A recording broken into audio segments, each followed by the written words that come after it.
Pregnancy राहिल्यानंतर जर bleeding होत असेल त्याबद्दल आपण बऱ्यापैकी तुम्हाला माहिती मी तुम्हाला सांगितलेली आहे की ब्लिडिंग का होते, त्याला होऊ नये म्हणून काय करता येऊ शकतं. हे लक्षात ठेवा, प्रेग्नन्सी राहिल्यानंतर बेड रेस्ट करणं फार महत्वाचं असतं असं नाही. हे लक्षात ठेवा की प्रेग्नन्सी राहिल्यानंतर तुम्ही तुमचे घरचे कामं करू शकता. हे लक्षात ठेवा की प्रेग्नन्सी राहिल्यानंतर तुम्ही कोणते कामं करायची नाहीत.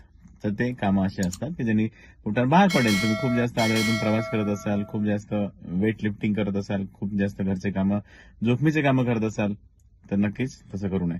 तुम्ही घरचे कामं करू शकता, तुम्ही खाली बस उठणं करू शकता, तुम्ही पायऱ्या चढू शकता, मात्र आरामात तुम्ही करायचं. बाकी घाबरण्यासारखं काही नाही. असं घाबरून बेड रेस्ट करून खूप काही फरक पडत नसतो. जर ती साधी प्रेग्नन्सी असेल किंवा आयव्हीएफ प्रेग्नन्सी असेल तर. खूपच जास्त आत ब्लिडिंग झालेली असेल आणि मग तुम्हाला जर डॉक्टरने बेड रेस्ट सांगितलं असेल तर ती गोष्ट फार वेगळी आहे. पण बाकी सगळ्या केसेसमध्ये तुम्ही घरचे कामं आरामात करू शकता.